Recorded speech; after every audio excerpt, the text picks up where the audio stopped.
Yesterday, I went to the pool. It was very crowded. There were a lot of people, a lot of different kinds of people, a lot of variety. We human beings definitely have a lot of diversity, not just in our appearances, but in our personalities, our interests, everything really. And that honestly got me thinking about things. It is true that we're all different, but we're more than just that. Some of our features may not exactly be the best. We all have our flaws. But the thing is, one thing that we have to realize, one thing that if we were to accept would make life so much better for us is there's no such thing as perfect.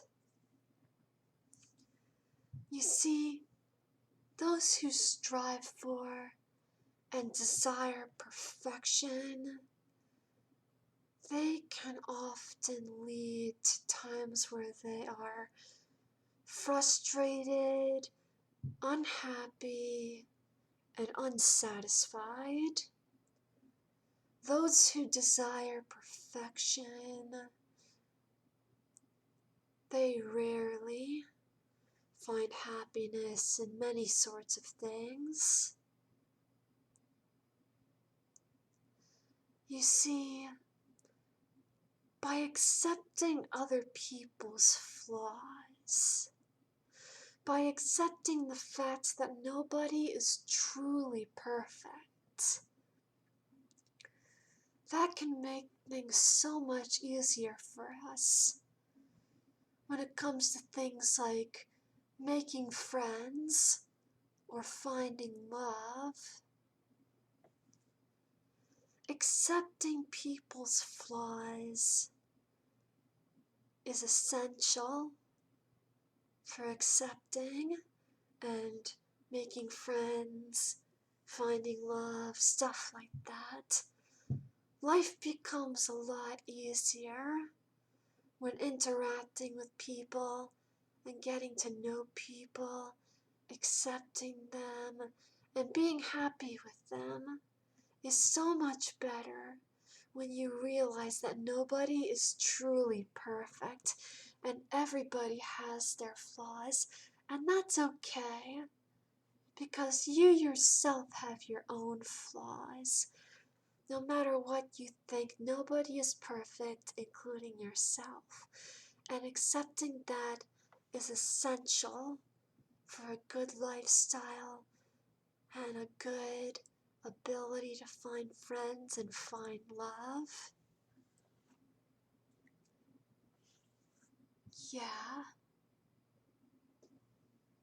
The thing is, when it comes to flaws, there are some flaws that you have to be very careful about.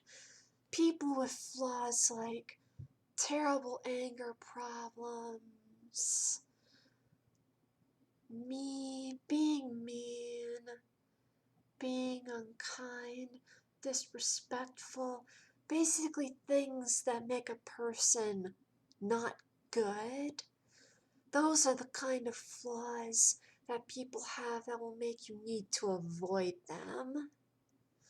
It is essential that you stick with being around truly good, kind, and compassionate people. That's really the only essential thing that you need to ensure that you would be around. Yes. But when it comes to other kinds of flaws, like minor things that, well, doesn't make someone a bad person, those kinds of flaws that doesn't make someone a bad person, those are ones that are best to accept.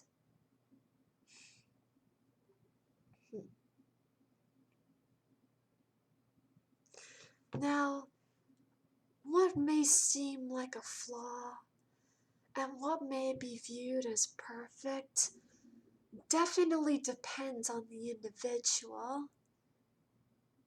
Because when it comes to certain things, like people, what certain people are like, lots of things are based on opinions when considering a person's point of view. For example, a person they may seem cool to one person may seem uncool to another. It really just depends on a person's preferences.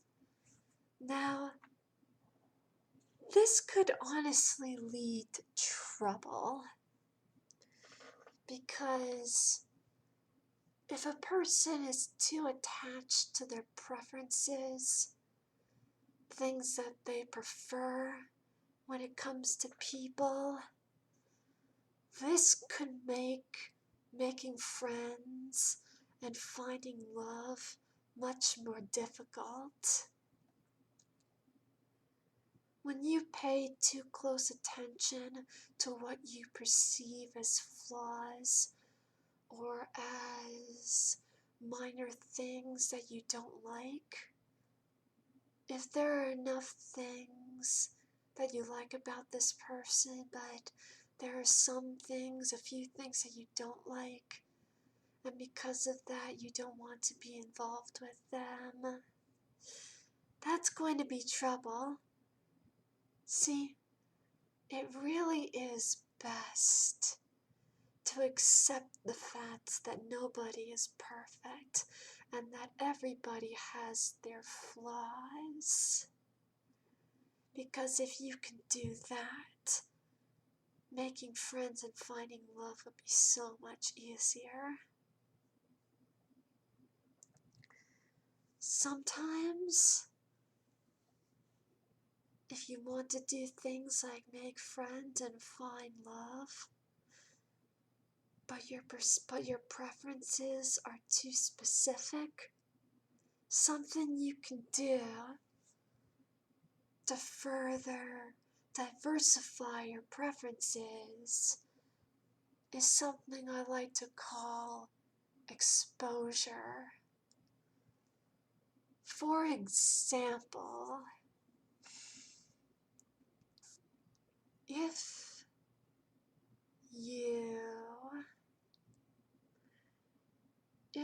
you like certain people, certain personality, certain interests, and certain appearance that's very specific, a way that you could diversify those preferences is to expose yourself to people who have different appearances.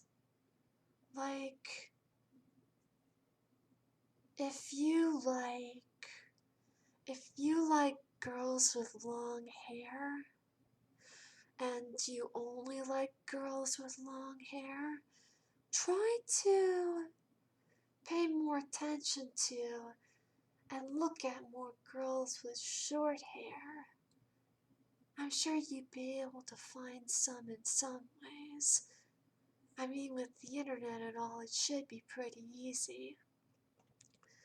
All you have to do is look more at people like that. It's kind of like listening to the same song over and over again. There are some cases where you listen to a song enough times, you grow to love it more. The same thing can be with people's appearances. Look at a certain type for long enough and you might grow to love it more.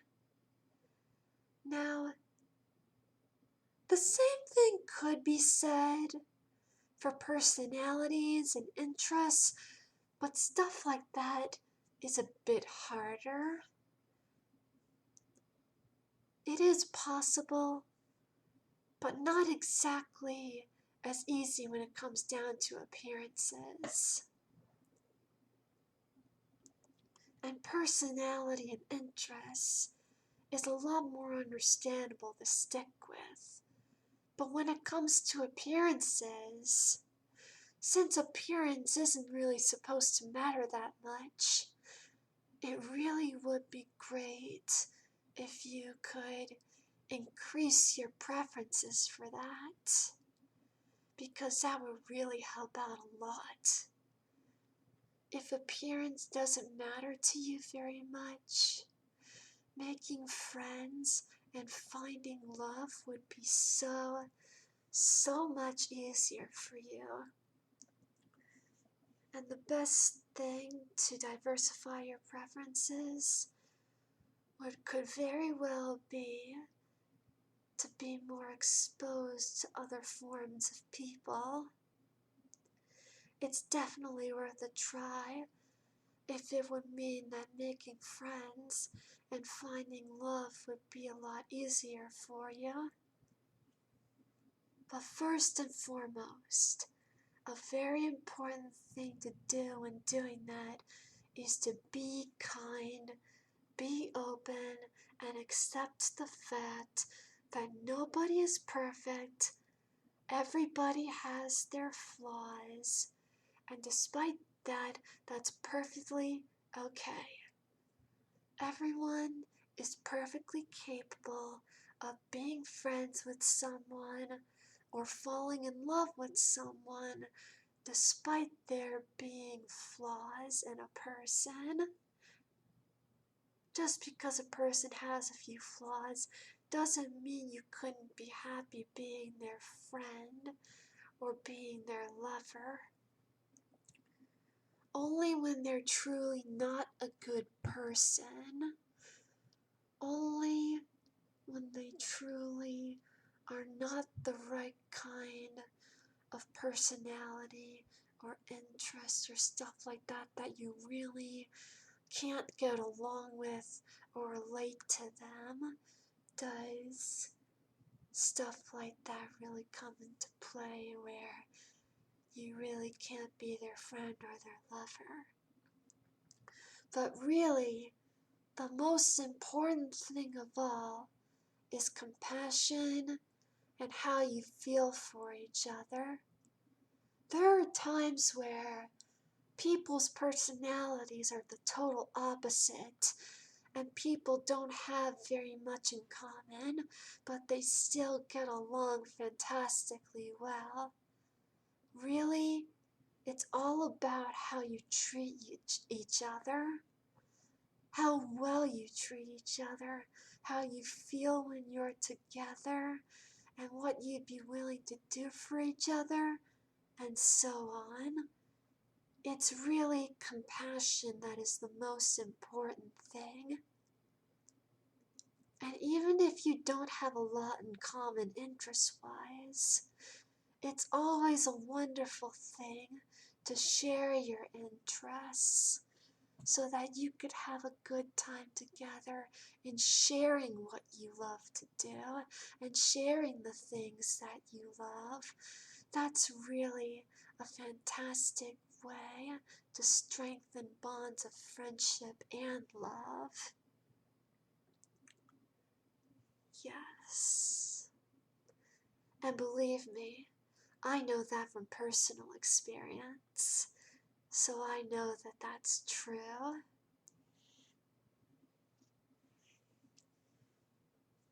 So yeah, when it comes to relationships, when it comes to making friends and finding love, compassion, accepting imperfections and flaws, and trying your best to diversify your preferences, especially when it comes to something that matters as little as appearance. That is quite essential when it comes to making friends and finding love. Believe me, those who are able to do those things are a lot happier in life. because they are able to make friends and find love much easier.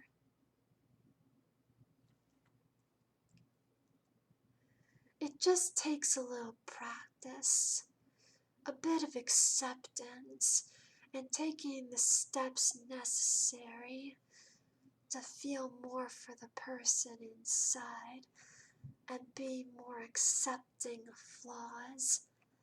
Anyone can do it if they at least try. So, definitely something I would recommend for all of you. Believe me, accepting flaws, diversifying preferences, and remembering that compassion is the most important thing will definitely lead to happy relationships in your life. I know that personally because I've been through that before. I learned that myself through my own personal experiences, and I hope you all will too.